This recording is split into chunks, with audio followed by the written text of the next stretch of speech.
Okay, folks, we're back. I'm your host, BKP. Good morning from the office, North Georgia's only live online morning show. You can contact the show at 706-889-9700. Email us, chief@fetchernews.com. Follow us on Twitter at FetcherNews, at FYNTV. Also, our YouTube channel, FYNTV Fetcher News. We're running live on YouTube once again. Okay, now we demand a vote, okay? Here we go again. Blasey Ford has new excuses for not testifying. While the liberal media rushed to claim Ford has reached a deal to testify on Thursday, we reported all along this was likely a stalling tactic. A new demands would be made. Now a letter has been sent to lawyers for Christine Blasey Ford, complaining about Senate's plans to have questions asked by outside counsel and requesting additional stipulations.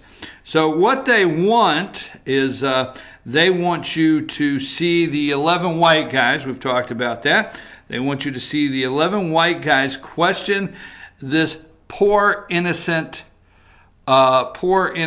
lady that has dealt with this for 36 years, okay? Now, I just looked at something on social media while we were during the break, and it said, remember kids, if you're assaulted, call the police. If you're assaulted, call the police. Do not send an email to your senator 36 years later.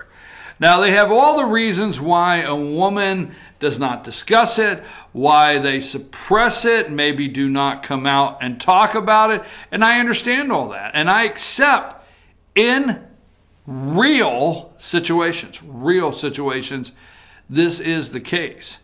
You see, the media and the left have a small problem, okay? The New York Times put up number 2. Okay, Ramirez, okay, story by the New Yorker, I think the New Yorker magazine, was not supposed to happen. The New York Times had the story but could not verify it. Well, it wasn't a matter they could not verify it. I love when they lie and they sound as though, try to let you believe that they were doing their job. The journalistic standards were being met. Now, the New York Times wants you to believe they've had this story, but they cannot verify it, and they got concerned, okay? They got concerned. See, I think to myself, who believes this BS?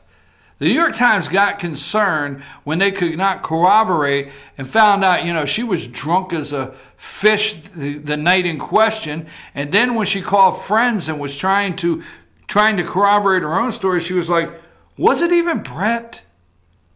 I mean, I don't really remember. So the New York Times passed on it and want you to believe it was against our journalistic standards. But wasn't it the New York Times that did not pass, or was that the Washington Post? Somebody didn't pass on the anonymous op-ed. Was that the New York Times? Remember the anonymous op-ed just a couple weeks ago? That was from inside. That said it was total chaos in there. And they were part of the resistance. But the New York Times, they could not corroborate this, but it was part of something they could use to bring down the government, or Donald Trump, okay, and replace it with the government they know and love all too well, the deep state. So stay with me here. So this woman right here, New York Times passed it up. Let me tell you why the New York Times passed it up. Because they were like, no. We have Christine Blasey Ford over here. And we have the whole thing set up. And we have the Republicans where we want them. And we have the attorneys. And we have everybody working on this over here. And we have Feinstein. We have it going. Not your timing's just a little off. We'll let you know when maybe we want to throw your story on top. Relax a little bit. Because your story is so bad, you admit to drunkenness, you admit to all these things. It's so bad, okay, that if you throw it in now, it takes what little, because there is no credibility, but you take what little credibility that the Democrats are trying to create. You see, the Democrats are trying to create credibility in Ford's story. There is none. Everybody Ford claims was at the party, around the party, does not remember the party, does not remember Brett Kavanaugh, and doesn't remember the party ever taking place. So this illusion that they're creating, okay, over here with Ford,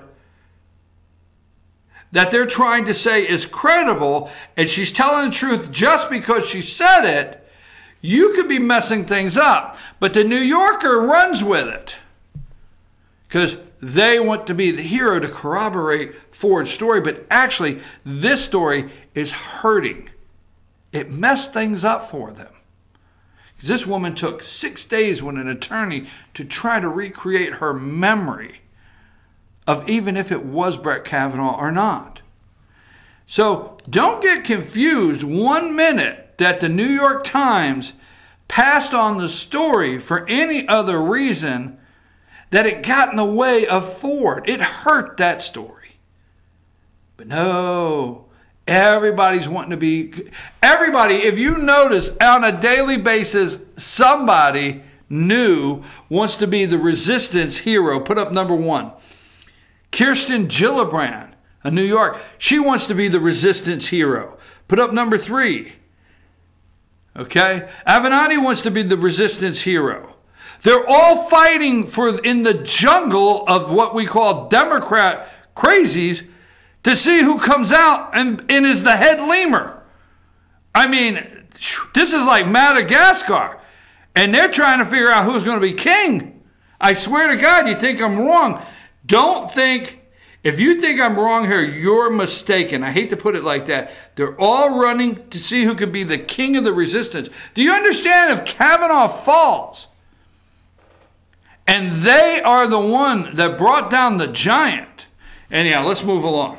Okay, we have put some numbers together. And what we want to do, this is just some numbers that we put together at this time. And what we want to do is we want to encourage you to get a pen or a pencil and a piece of paper.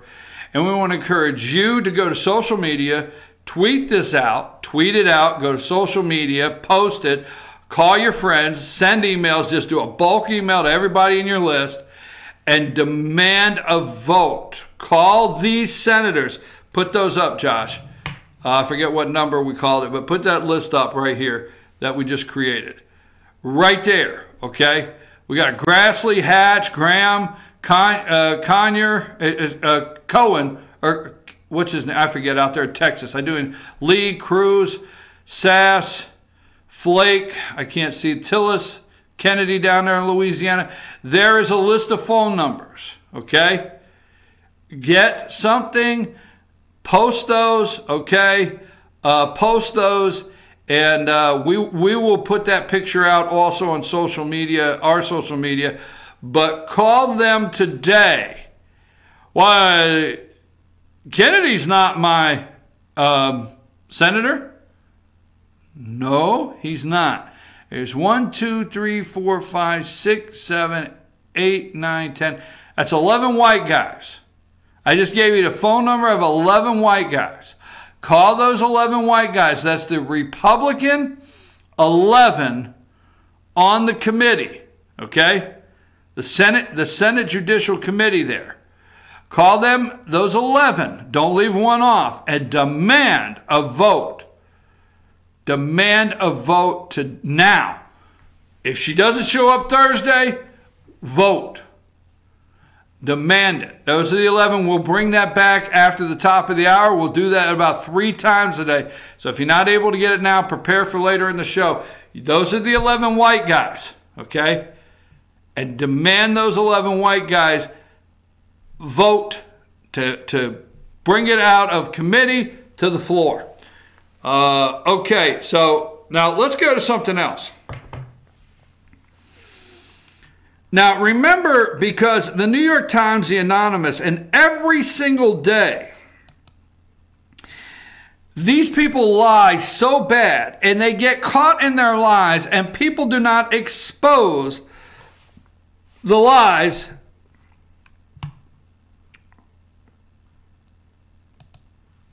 Remember, it seems like it was just 2 weeks ago that the resistance put out fear. Woodward put out fear, remember? Just 2 weeks ago. That Woodward was shopped around. I mean, America's newsroom is turned into, a book signing. I mean, everybody on the table gets the book signed, and it's a book tour. America's newsroom has turned into a book tour. It's the saddest thing, okay? But it seems like it was just 2 weeks ago when supposedly Cohen, all right, Cohen, financial director or whatever he was, pulled a letter saving us from World War III. Because we remember we've got a White House and a West Wing in chaos. I mean, everybody's bumping into each other. Nobody knows who's supposed to take the trash out. Nobody knows who's supposed to do anything there. It's just a bunch of bumbling idiots. Now, we'll get to Rosenstein in a minute. That's not one of the bumbling idiots we're talking about. But that's the impression. So in this book, Cohen comes in and saves us all from World War III when he snatches a letter off the president's desk. Remember that whole thing? The letter? And I come to you and I said, hey, you know what? Guess what? If whoever wrote the letter put it on the center of the president's desk, if the president asked for it, where was the conversation of, hey, where's that letter I told you to write? Or the person, the author of the letter, or the person that typed it out, comes in and says, Mr. President, did you get that letter I put in the center of your desk? What letter? I put it right there in the center of your desk. Who took the letter? So remember that. It was going to stop an all-out war because President of the United States, Mike Pompeo, these are bumbling idiots. Now, we know Clinton, George W., Obama, they did 24 years of outstanding work over there in North Korea. I mean, diplomacy. I mean, they were the utmost. The tie was straight. Diplomacy. They said all the right things. But Trump, the bumbling idiots that they are really making progress in North Korea that only we could hope he edged into based on the disgrace of the 24 years alone in the last 3 administrations. I mean, you just got to hope Trump can keep edging into this because the others have made a disaster out of it. And he has, look, here's the thing. As silly, you can make fun of me all day long, but as silly as you want to believe, Trump's playing Operation, the old game for you tech kids out there that don't understand. I mean, you put the little tweezers in and you hope to pull that little bone out without touching the side and the guy's little red nose going off. Trump's playing Operation over there in North Korea. When you put the Korean Peninsula and all of Asia over there into play, Trump is really trying to keep from touching the side rails and messing things up. That disaster that's been made. So that being said, here's the letter. This is the letter to South Korea, the president, and also the trade ministry. Sirs, remember the letter, sirs, the United States, Korea free trade agreement in its current form, keep saying that over, is not in the overall best interest of the United States economy. Thus, in accordance with Article 24.5 of the agreement, the United States hereby provides notice that it wishes to terminate the agreement as presented by the term of Article 24.5. The agreement shall terminate 180 days after the date of notice. During this period, the United States is prepared to negotiate with the Republic of Korea on economic issues of concern to both countries. Donald J. Trump. September 5th, 2017. Well, that was almost a year ago. It's September 25th, okay, 2018. So almost a year ago, this letter was prepared. So obviously, so many in the media do not understand the art of the deal. They do not understand negotiation. This was ready to go. What has happened in that year? North Korea and South Korea have met at the denuclearized zone. They're on their third summit, North Korea and South Korea. Okay, on their third summit. President Trump has met Kim Jong-un of North Korea. A year, September, the letter that saved us from World War III. You got to remember, a year ago, this guy, and according to the book, saved us from World War III, snatching a letter off the president's desk. We have 1 year later, from the date on this letter, 3 meetings with Kim Jong-un, 3 meetings between the North and South, summits, talks of denuclearization and full denuclearization. The terms are getting worked out. Do we trust him? We don't know, so be careful. Talks of a peace agreement between North and South, because really they're still at war. Okay? And Kim Jong-un wanting a second meeting and Trump wanting a second meeting in North Korea. A year. Are we to thank God this morning that Cohen snatched that letter? Or was this letter part of the plan? Or did the leader of South Korea say, was he told, look, we're going to figure out North Korea. It's in the best interest of all of our allies. We have Japan, Indonesia, Malaysia, or whatever. We have many allies in the Korean Peninsula, okay? The South China Sea or whatever. We have allies, not just you. And if you want, okay, the free trade agreement, here's what's going to happen in the next year. You're going to play your role, okay? Because you know those little Hyundais and Kias and all those little TVs that you sell and everything? You know how you keep that multi-trillion-dollar economy, whatever you got going? Well, guess what? We're going to help shut that down slowly. It's going to be a slow, painful death. Because we have allies that are ready to ship us other things. May or may not happen that way. I just like to say it that way. But here's the point. Letters a year ago. Bob Woodward, the media, everybody, what was saved? War was saved. A year later, yesterday, thank God, Trump being, again, the bumbling idiot that he is. Hold on here, I got to get to the page. Okay, it may come up here. It may not.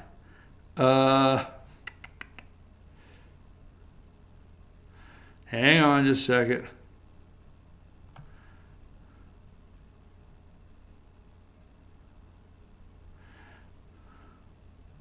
I have the stolen letter. Let's see.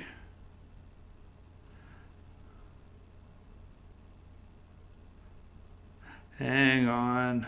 Where the hell is it? Well, I'll do it. I thought I would have it right here. Let's see if this might be it. I doubt it. But the yesterday, and I'll find it during the break, yesterday Trump signed, go to go to, I do know this much, and then I'll go to break. Go to number 21, Josh. Yesterday, Trump signed a free trade agreement, a new agreement with the president of South Korea at this week's UN meetings over there in New York City. This is Trump and the president of South Korea. They signed a new free trade agreement, okay? There they are, and they're talking about the next summit with Kim Jong-un. But yesterday, these two gentlemen signed a new free trade agreement between South Korea and the United States 1 year after the letter. But no, the media wants you to believe, because Bob Woodward wrote a book called Fear, that Cohen snatched a letter off the president's desk a year ago that saved us from World War III. And thank God for him and Bob Woodward, or these two would never been together yesterday signing a free trade agreement. Remember the part of the sentence I asked you to pay attention to? In its current form. In its current form. President of the United States, America first. They don't like it. I do. How about you? America first. They don't like it. I do. And I'll tell you what, in its current form wasn't acceptable to the United States, and South Korea signed a new one yesterday. I'm your host, BKP. Be back a little bit after the top of the hour here at 9. I'm going to take my top of the hour break, and so then we'll come back. Trump Tower meeting. Did anything really ever happen there? And what's Mueller and Rosenstein and the president Thursday? What's happening in that investigation or witch hunt? I'm your host, BKP.